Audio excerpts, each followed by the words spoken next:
Udah. Oke, udah.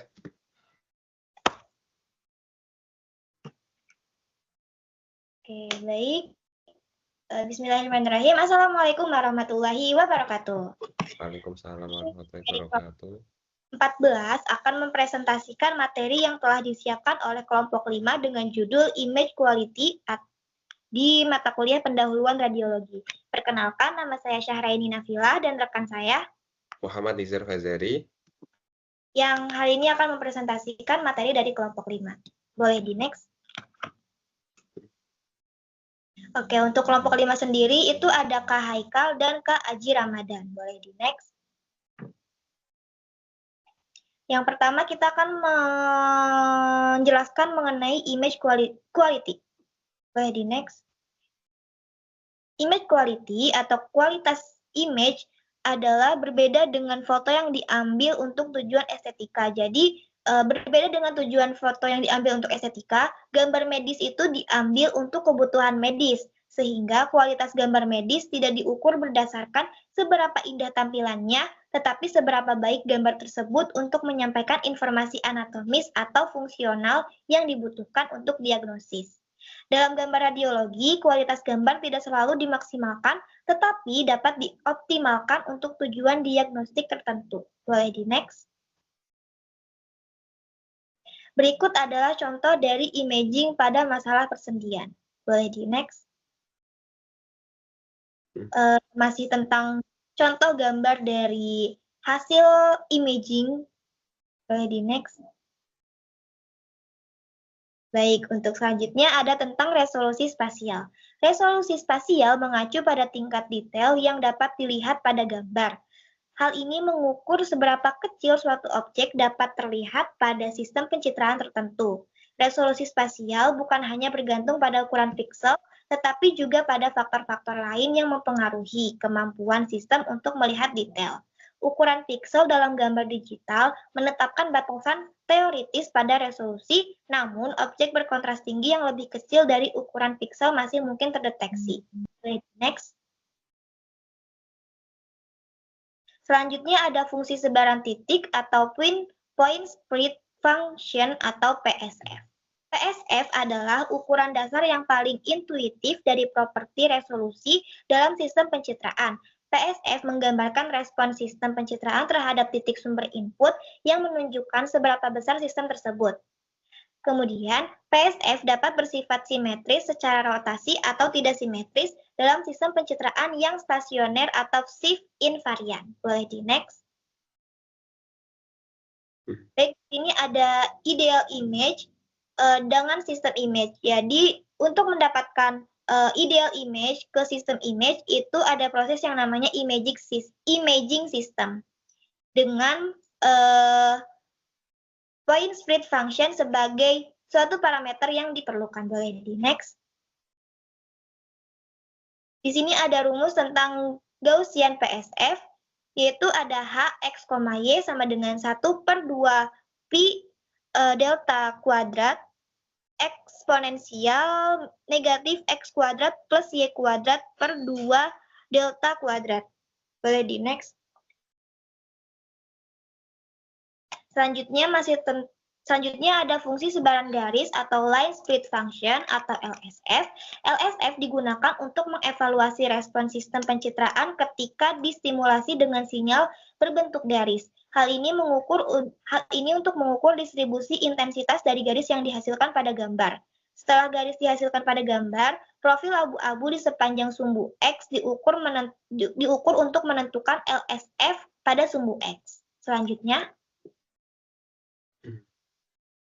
pada sistem pencitraan planar, LSF akan dihasilkan dengan memproyeksikan garis pada gambar melalui celah kecil pada bahan yang menghalangi sinar. Pada sistem pencitraan tomografi seperti CT, MRI, LSF dihasilkan dengan memproyeksikan bidang tipis material yang tegak lurus terhadap bidang tomografi. Boleh di next. Baik, untuk selanjutnya ada fungsi sebaran tepi atau edge split function atau ESF. ESF diukur dengan menggunakan tepi tajam sebagai gantinya. Alih-alih menggunakan gambar celah seperti pada LSF, sistem pencitraan distimulasi dengan tepi yang tajam. ESF sangat berguna ketika karakteristik distribusi spasial dari fenomena seperti glare atau scatter perlu dievaluasi dengan mengukur area yang lebih besar dari bidang pandang. Efek dengan amplitudo rendah seperti glare atau scatter dapat menjadi cukup besar untuk diukur. Boleh di next. Baik, untuk selanjutnya akan dijelaskan oleh rekan saya. Oke, terima kasih. Selanjutnya ada convolution. Konvolusi adalah prosedur kalkulus integral yang secara akurat menggambarkan secara matematis apa yang dilakukan proses penggabungan secara fisik.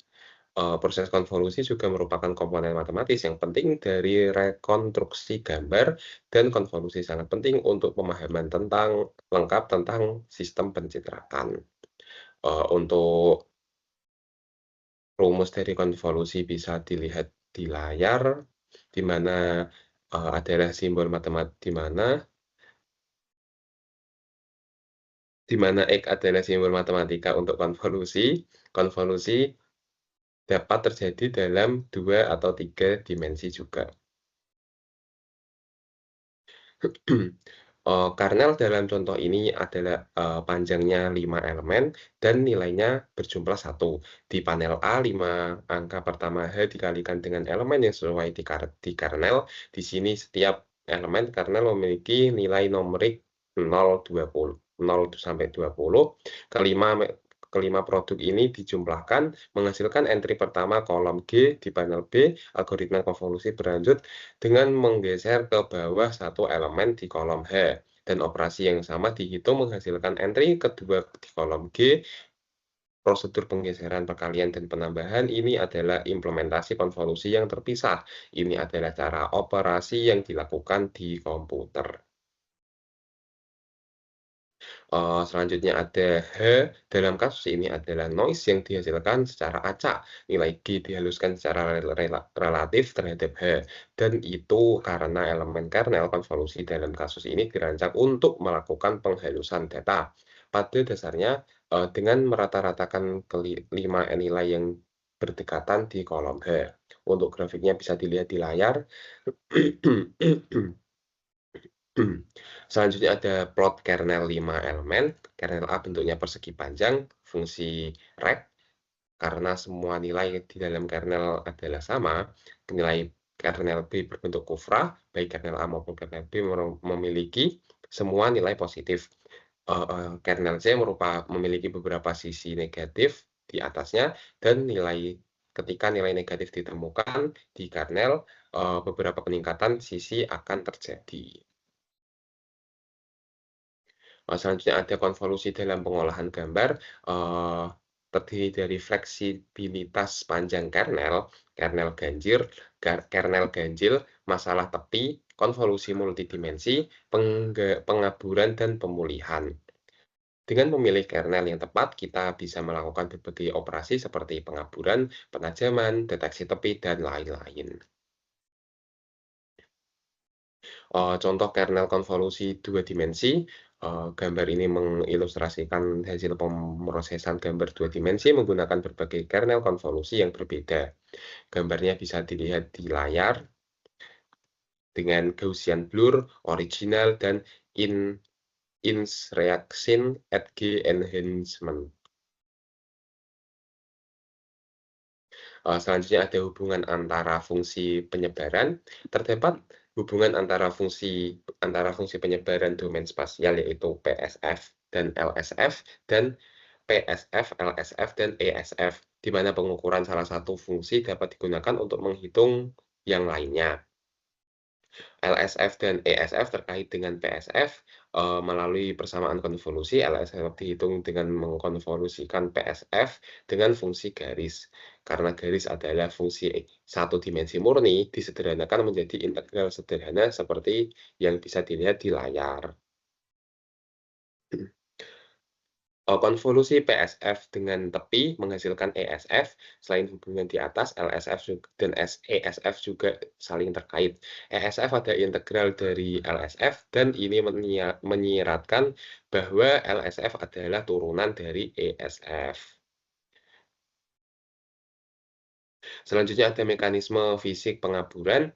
Banyak faktor fisik kontribusi pada penurunan resolusi spasial dalam pencitraan medis di fokus. Ketebalan layar intensiver dan proses difusi cahaya di dalam layar adalah beberapa penyebab utama blurring atau pengaburan pada citra. Selain itu, proses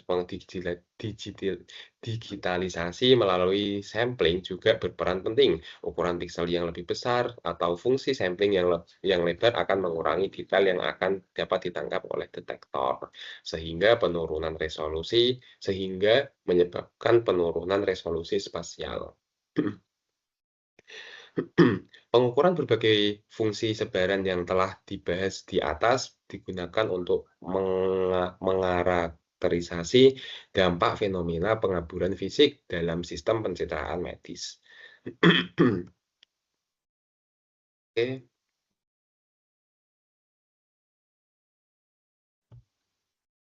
Baik, sekian tentang materi mengenai yang sudah disiapkan oleh kelompok 5. Selanjutnya adalah sesi tanya jawab. Untuk tanya jawab ada 10 soal.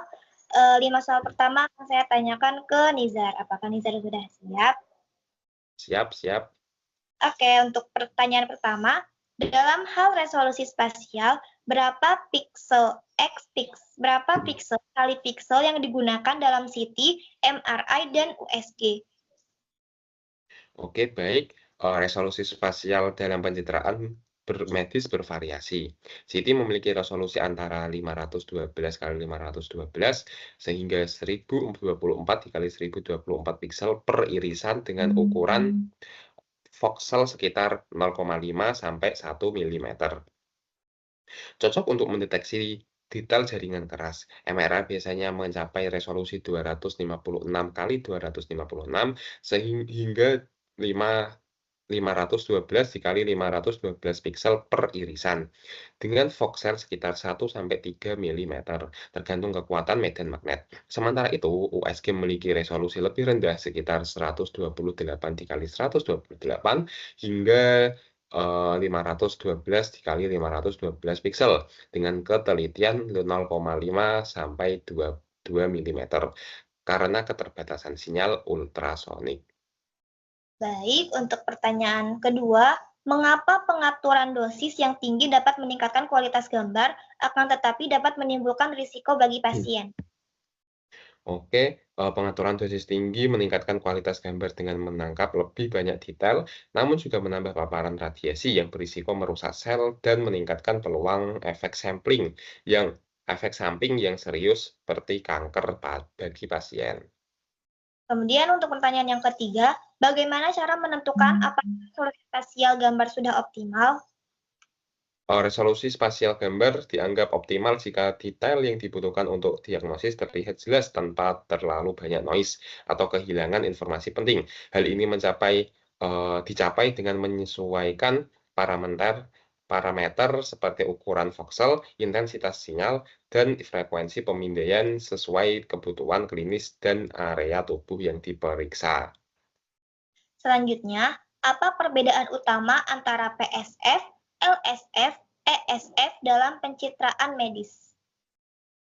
Dalam pencitraan medis, PSF menunjukkan bagaimana sebuah titik sumber menyebar dalam gambar, membantu menilai ketajaman sistem. Sedangkan LSF mengukur respons terhadap garis tipis untuk mengevaluasi ketajaman sepanjang garis. ESF mengukur respon terhadap tepi ketajam, berguna untuk menilai transisi di batas area gambar. Baik, untuk pertanyaan yang terakhir, apa yang dimaksud dengan resolusi spasial? Resolusi spasial menggambarkan seberapa detail yang dapat dilihat pada suatu citra. Secara sederhana, resolusi spasial berkaitan dengan seberapa kecil objek yang dapat dibedakan pada suatu sistem pencitraan. Oke, selanjutnya 5 pertanyaan untuk Ara. Apakah Ara sudah siap? Siap. Oke, yang pertama, apa yang dimaksud dengan point split function? Oke, point split function atau PSF itu adalah respons sistem pencitraan terhadap input berupa titik. Oke, selanjutnya apa fungsi line split function? Fungsi dari line split function atau fungsi dari LSF adalah untuk mengukur adalah suatu alat ukur yang digunakan untuk mengkarakterisasi resolusi spasial. Pada dasarnya menjelaskan bagaimana sistem pencitraan merespon terhadap input seperti garis. Oke, eee, edge split function diukur dengan menggunakan Edge split function atau ESF itu diukur dengan menggunakan tepi yang tajam sebagai stimulus pada sistem pencitraan. oke, selanjutnya apa yang dimaksud dengan konvolusi? Oke, konvolusi adalah operasi matematika yang menggabungkan dua fungsi untuk menghasilkan fungsi ketiga. Dalam pencitraan medis, konvolusi digunakan untuk menerapkan filter atau memodifikasi gambar, misalnya untuk menghaluskan atau menajamkan detail. Oke, mungkin untuk pertanyaan dari saya sudah cukup. Baik, terima kasih untuk Nizar. Baik, sekian presentasi yang kami sampaikan yang telah disiapkan oleh kelompok 5. Terima kasih. Wassalamualaikum warahmatullahi wabarakatuh. Waalaikumsalam warahmatullahi wabarakatuh.